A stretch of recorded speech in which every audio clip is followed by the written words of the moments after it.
November 1918. The war to end all wars was coming to its conclusion as the guns on the Western Front fall silent.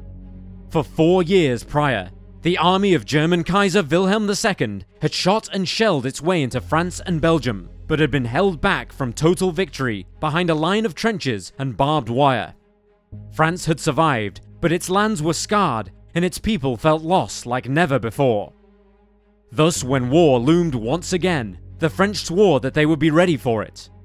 Using the time given to them by the so-called Phoney War, the period following the invasion of Poland and Hitler striking west, they, along with their British allies, built up their defences and prepared to keep the German eagle east of their shared border. And yet, despite this preparation, it would take the Fuhrer Adolf Hitler less than 2 months to force the French to sue for peace.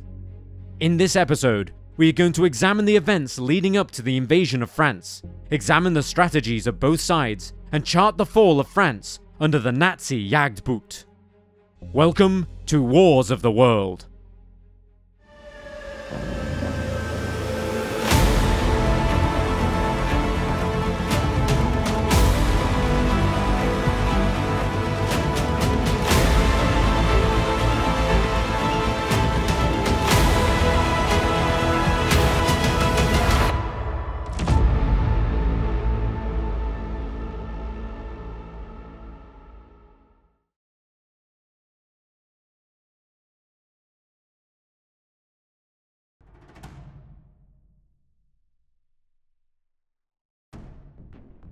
The Fuhrer Adolf Hitler was in little doubt that if the Germanic people were to achieve their destiny as not only the next dominant power in the world, but as the master race, the purest and best of humanity, then war with the old powers of Britain and France was almost inevitable. Even as London and Paris appeased his casting off of the shackles of the Treaty of Versailles, Anschluss with Austria, and the annexation of the Sudetenland, Germany was making its preparations for war, knowing that eventually these powers would have to stand up and act against him. Hitler's plans included a rearmament program, an economy reshaped for war, and greater self-reliance on food production. Against this backdrop, German planners advised Hitler not to pursue any course of action that might lead to war before their plans could come to fruition, which they believed would be sometime in 1945. However, the Fuhrer's ambitions would not be tempered, and so when he invaded Poland on September 1st, 1939, it would prove the final straw for both London and Paris, who felt that enough was enough, and thus they declared war on the Third Reich. However, their declarations did little to stop the charge of the German Wehrmacht eastward towards Poland. Now the main aim of the Western Allies was to contain Hitler from moving any further, particularly into France itself, with the two opposing countries sharing a long land border with one another. Despite reports from Poland describing a lightning-quick campaign involving tanks and aircraft working in unison to smash through defensive lines and capturing key objectives quickly, or to isolate Polish army formations, the prevailing opinion, amongst French leaders especially, was that when their army finally met the German Wehrmacht in combat, the fighting would rapidly deteriorate into the type of static warfare of the last war. They reasoned that the Germanic tactic, known as the Blitzkrieg, was only proving successful in Poland because the Polish armed forces were not nearly as well prepared and equipped as either the British or the French armies. Remembering the devastation which the Great War had wrought upon France, French leaders were this time determined to keep the front line along their border in order to spare as much of their country the blight of warfare as possible and to reduce the cost of rebuilding afterwards. And to that end, the French constructed a network of defensive positions, stretching from the Belgian border along its frontier with Germany, and ending finally at the Mediterranean. Dubbed the Maginot Line, after the French Minister of War André Maginot, French propaganda portrayed these fortifications as being continuous and impenetrable to any army coming from the east. However, both of these claims were false. In fact, there were large patches where natural obstacles were expected to make the construction of defenses unnecessary, while the expected invasion routes received the bulk of the resources, leaving some regions sparsely defended by comparison. But perhaps the most crucial failing of the line was that it largely neglected the Belgian border. Realizing he had forced the Western Allies' hand, Hitler had wanted to attack France as soon as his Polish conquests were secured, before the end of 1939, hoping to take advantage of the fact that the British and the French were at that time still mobilizing their armies. Hitler feared that if France and Britain had time to fully gear up, they could strike east against him from behind the protective curtain of the Maginot Line, and he knew that on paper at least, that the German army was still at a technical and numerical disadvantage compared to the combined power of London and Paris, both of whom were also calling on their empires to provide men and equipment. The Fuhrer need not have worried, however, for he couldn't have known that the French leaders had no intention of launching a major offensive at that time, deeming such an undertaking as too risky. Instead, they hedged their bets on Hitler striking first, his forces being worn down trying to pass through the expected invasion routes, now heavily guarded by the densest parts of the Maginot Line. In fact, some French leaders believed it would take as many as 3 years after the start of hostilities to sufficiently weaken Germany enough, as they attempted to breach the line, combined with an Allied aerial bombing campaign against German industry, before they could finally emerge from behind their fortifications and march on Berlin. 3 factors would temper the Fuhrer's impatience. First, the winter of 1939 and 1940 was particularly bad for the region, which would have only served to hinder his troops' progress. Secondly, an aircraft carrying the initial draft of his invasion plans crashed in Belgium in January 1940, forcing him to rethink his plan of attack, believing the Belgians would no doubt have recovered the plans and shared them with his enemies. Finally, there was the impact of the Maginot Line itself. Everyone in Hitler's inner circle knew that despite the flaws in its conception, the Maginot Line would be a tough nut to crack, and even if the Wehrmacht broke through, it would cost Germany dearly. Hitler therefore turned to General Erich von Manstein and asked for his opinion on how they should proceed. Von Manstein proposed a bold but risky plan that involved the invasion of the neutral Low Countries of Belgium, Holland and Luxembourg, from where they could then strike south into France, effectively outflanking the Maginot Line and allowing German troops to pour in behind it, sending the French into chaos. Von Manstein's plan envisaged 3 panzer divisions operating in a semi-independent role, striking ahead of the main body of the army and supported by the Luftwaffe, to disrupt and disorientate the Allies. This was a much more ambitious strategy than even the one used in Poland, and it was met with opposition by the more conservative-minded generals. Even Hitler had his misgivings, but being the gambler that he was known to be, he decided to risk it all on von Manstein's plan, thinking that if his men could pull it off, he could win the war in weeks. In the meantime, Hitler was forced to redirect his efforts north, as both Berlin and London began to look to Scandinavia and how it could impact their respective war efforts. This prompted Hitler to authorize an invasion of Denmark as a stepping stone for an invasion of Norway, in order to secure vital ore shipments across the Baltic and to prevent Britain from blockading German ports, while at the same time providing a base for German U-boats to strangle British shipping. Denmark fell in a day on April 9th, 1940, and the Allied effort to protect Norway floundered disastrously, the ripples from which rocked the British government, leading Prime Minister Neville Chamberlain to step down and to be replaced by Winston Churchill.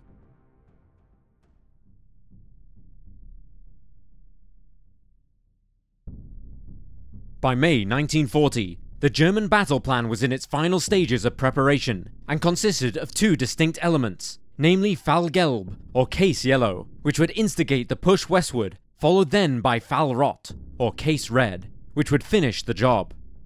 Case Yellow's objective was to entice the main Allied forces into northern France and Belgium, whereupon the Germans could move to surround them in a classic pincer maneuver. The northern flank of this pincer would comprise 2 main thrusts through Belgium and the Netherlands, both of which were expected to be overrun relatively quickly, such as had happened in Denmark. The southern pincer, however, would come through Luxembourg via the Ardennes forest, a region that was poorly defended, as the French planners had reasoned that the terrain would be impassable to a large German armoured formation.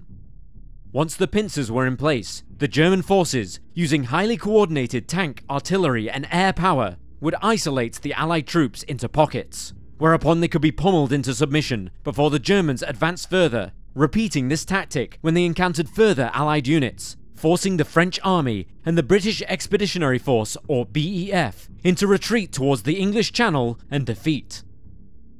For Case Yellow, the Germans had allocated around 3 million men, formed into 157 divisions. 135 of these divisions were to be used in the main offensive, including 42 reserve divisions. The Germans had over 7,000 field guns, as well as almost 2,500 tanks and armoured fighting vehicles, although this was less than half the total fielded by the British and French combined. Contrary to popular belief in the years after the battle, the vast majority of German tanks which were employed were older model panzers, which were generally inferior to tanks such as the British Matilda and the French Sommois S-35. However, in their dedicated armoured units, the Germans made much better use of their vehicles, and their coordination with both air and artillery units counterbalanced their technical deficiencies.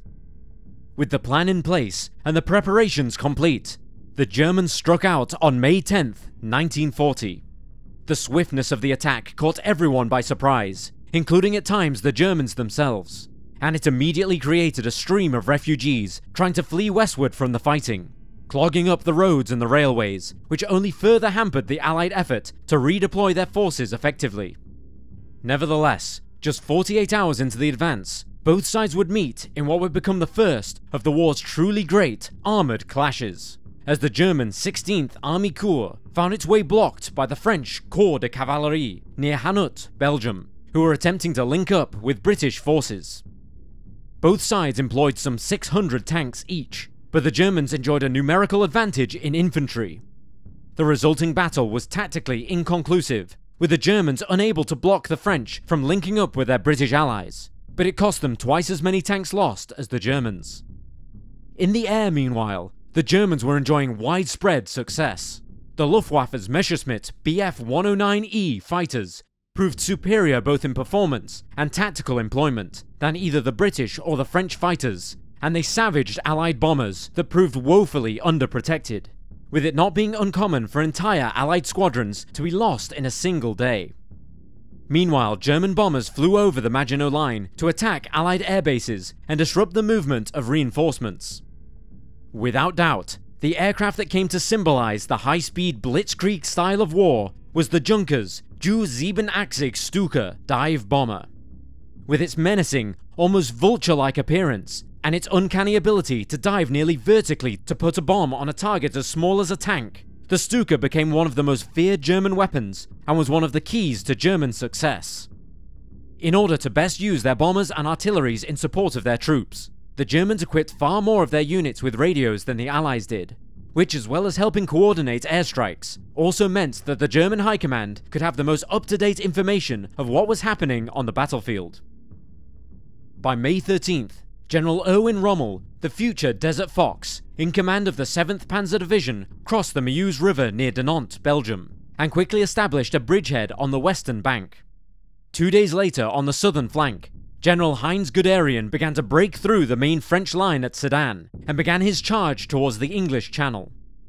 The German commander was taken by surprise at just how fast his advance was progressing, leading to the German High Command at times requesting that he slow down in order to allow the German logistics chain to catch up and to prevent them from creating a salient which the Allies could potentially break through behind the forward units and cut them off from reinforcement, this being a tactic that they had used so well thus far. Nevertheless, on May 20th, Guderian reached the English Channel and in doing so had effectively severed the Allied forces into two, with the bulk of the French forces to the south and the BEF, 3 French field armies and surviving elements of the Belgian army to the north. Given that the BEF was encircled, its commander, General Viscount Gort, felt that evacuation across the Channel was the only real course of action left open to him, lest the BEF be destroyed. And so the British began planning their escape, much to the fury of many of the French allies, with the only port suitable for such an evacuation left in Allied hands being Dunkirk.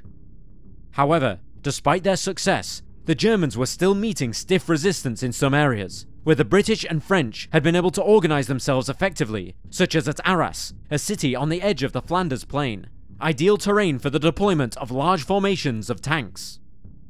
On May 21st, defense of the city was in the hands of British Major General Harold Franklin, with the British 5th and 50th Infantry Divisions supported by 74 tanks of the 1st Army Tank Brigade and a few additional French tanks. Franklin elected to strike out at the German lines in his area of operations by launching an attack with 40 tanks, predominantly consisting of British Matilda tanks, which were superbly well armoured, forcing the Germans to train their high-velocity anti-aircraft guns from the skies to the horizon in order to counter them. By dusk on the 21st, the British had advanced 10 miles into the German lines, capturing 400 troops and successfully destroying numerous German tanks and vehicles. Unfortunately, the victory was short-lived, and the next day, with his forces surrounded, Franklin was forced to order his men to join the retreat to the coast. However, the German High Command were forced to take note of this action, making them recognize that the BEF was still a force to be reckoned with, and with them quickly running out of France to retreat across as they made their way towards the Channel, German leaders began to accept the fact that when they inevitably had to fight the BEF at Dunkirk in order to destroy them and force Britain to make peace, the battle was going to be a costly one for everyone involved. It was with this in mind that the head of the German Luftwaffe, Hermann Göring, sensed an opportunity to curry favour with the Fuhrer, and approached Hitler to suggest that instead of sending German troops into the Dunkirk pocket, that his bombers could do the job with greater efficiency and much less risk. Hitler was convinced, and as German ground troops were closing in on the outskirts of Dunkirk, on May 24th, he ordered them to hold their position. The halt order allowed the Allied troops to organise themselves at Dunkirk and erect defensive positions, albeit under near constant air attack. However, Dunkirk was in range of British fighters across the Channel, and while it didn't seem so to the battered troops on the ground, the RAF was able to severely disrupt Göring's plans, so much so that Hitler rescinded his order and the ground troops began to march on Dunkirk again, just as the evacuation was beginning on May 26th. Any vessel that could float was pressed into service to help evacuate the men off the beach, from destroyers to tugboats and even pleasure craft. Under air and artillery fire, the hastily assembled fleet evacuated 338,226 soldiers, including 139,997 French troops, as well as pockets of Belgians and Poles, before the evacuation ended on June the 4th.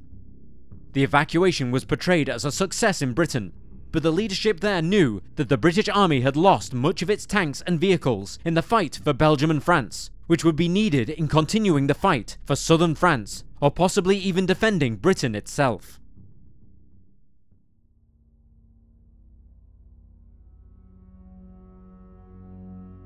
On June 3rd, the day before the evacuation ended, the sound of air raid sirens, followed by the drone of aero engines, sent the residents of Paris running for their shelters.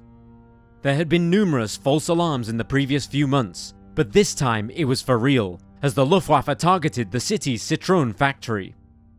254 people were killed, of which 195 were just innocent civilians, unrelated to the target, as the bombs fell off course. With the bulk of the BEF evacuated, the French government, who had relocated to Tours in central France for its protection, felt left alone to carry on a fight that even they were beginning to accept was already lost. There was just the matter now of how to end it,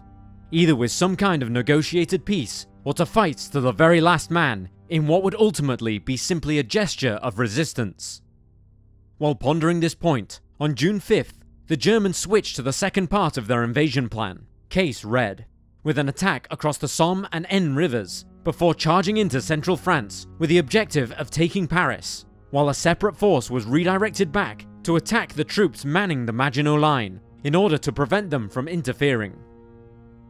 In an effort to try to lift French morale, and in retaliation for the bombing of Paris, a lone French Navy Farman NC-2234 bomber attacked Berlin,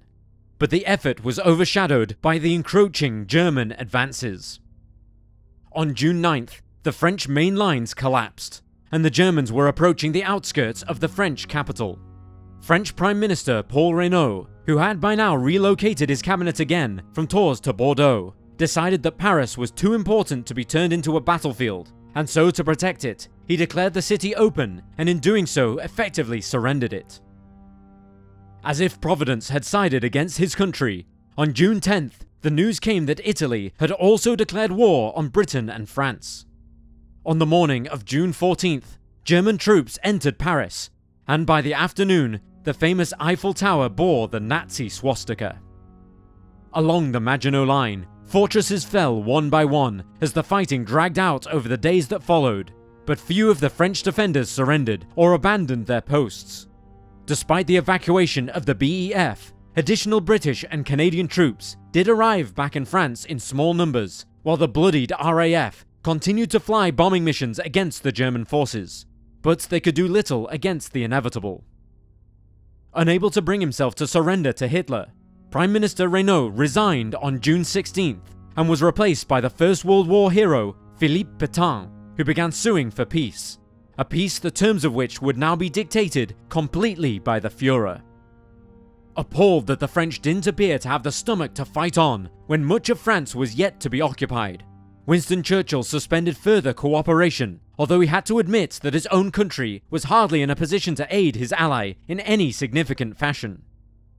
On June 18th, he therefore addressed the British people and told them that the Battle of France was over and that the Battle of Britain was about to begin.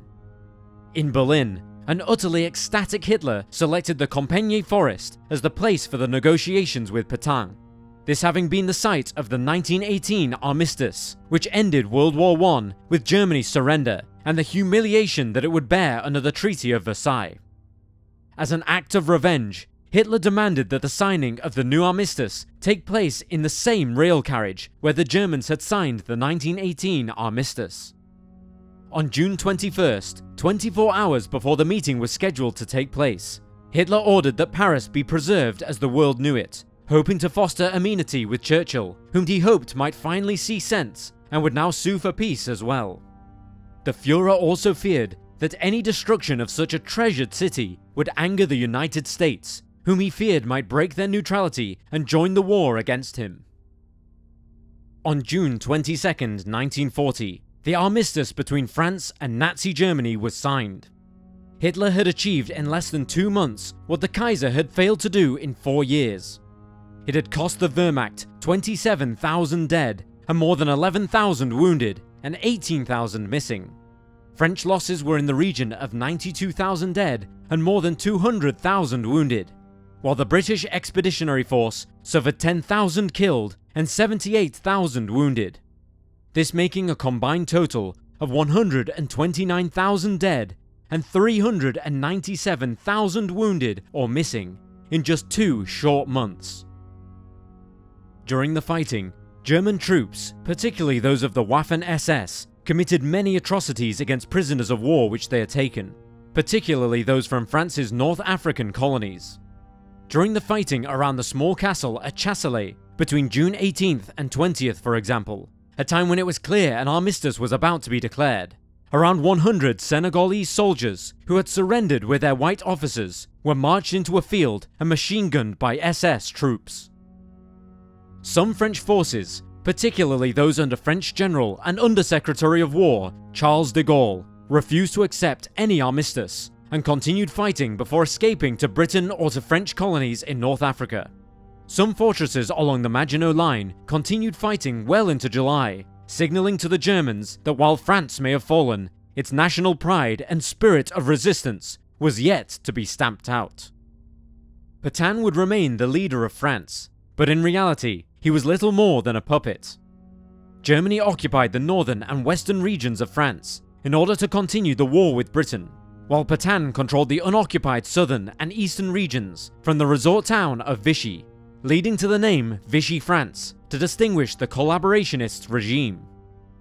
Hitler's power was now unmatched in Western Europe, and as he toured his new French conquests, he must have felt unstoppable, that as he promised, the Germanic peoples were on the verge of dominating the globe. Even at this early hour, he was already picturing the invasion and conquest of what he viewed as his true enemy, the Soviet Union. But he knew his job wasn't finished, and that across the English Channel, a bloodied and bruised enemy was stubbornly refusing to accept his superiority. The only thing standing in the way of the Germanic destiny of dominating Europe was Britain.